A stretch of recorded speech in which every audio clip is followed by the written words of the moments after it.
I love using oven-baked polymer clay because of how versatile and fun it is, right? You can make big things, you can make medium things, and you can make small things. The one challenge that I find is that if left over time, it can become a break. It hardens, it stiffens, and it crumbles when you're trying to work with it. So, in this video, I'm gonna show you guys how to turn something that's stiff like that into something that's more soft and workable. To soften the clay, you are going to need a few materials. You're going to need your hard clay, some clay tool to carve out the clay. You're going to need a Ziploc bag for the clay pieces, a clay softener. I like to use the Scoopy clay softener and thinner. This is the same company that makes the clay, so it's easier to use it. If you don't have it, you can also use Vaseline as a replacement or baby oil. And then the last thing that you're going to need are your hands, right? You're gonna do a lot of like molding and mixing just to get the clay to be soft. So now what we're going to do, we are going to use the clay tool to kind of just break it in tiny chunks. Right? And the reason why we don't want to carve out the whole thing is because it's going to be a lot of clay and it's going to be really hard on your hand. Okay, so if I just want maybe around that much, I'm going to stop right there. I can do more later. I would suggest doing it in small batches. Now we're going to put it in the bag. Now that we have our bag of tiny pieces of clay, you can either scoop a little bit of Vaseline and put it in there. I'm going to put some of these clay softener. I like to just go with a few drops, not too much. You don't want the clay to be super sticky and oily, right? 1, 2, 3, 4. Okay, I'm just gonna do 4. And now you're just gonna work it, squish it around in the bag.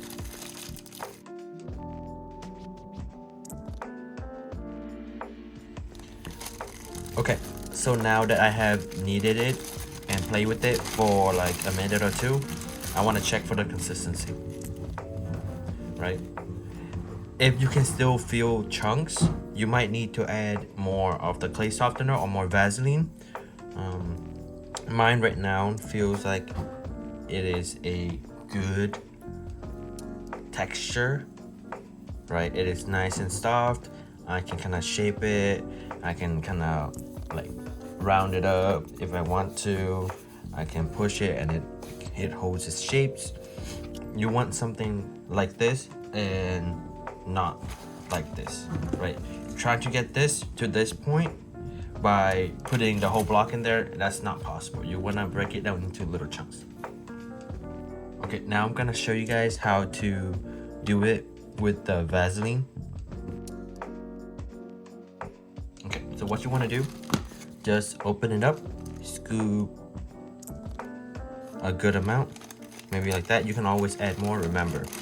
You can always add more if you need, and just put that right in the middle of the clay. Okay, put this away, close up the bag. And the reason why we're using the plastic bag is to keep the clay from flying out and keep your hands from getting really oily, greasy, or dirty. Okay, again, just like squish it around. Okay, so it's been a minute. I'm gonna check. Take it out of the bag. Check it. It's still a little bit hard and it's kind of falling like in pieces. So I'm gonna need a little bit more.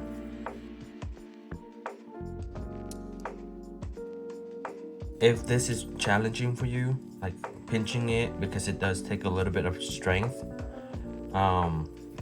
you can get someone else to do it, or you can get like a pasta maker. I've seen people use like a mallet to kind of hit it, or like a roller. You can roll it as well. Sometimes it helps to have a little bit of heat, so you can also put it in warm water. over the plastic bag, of course. You don't want water to go directly on your clay. That could affect how the clay work. Now that I have two pieces of clay, this one is from the Vaseline, this one is from the clay softener, I'm just going to combine it. Right, knead it together, warm it up, condition it, getting it ready, nice and soft, ready to be sculpted.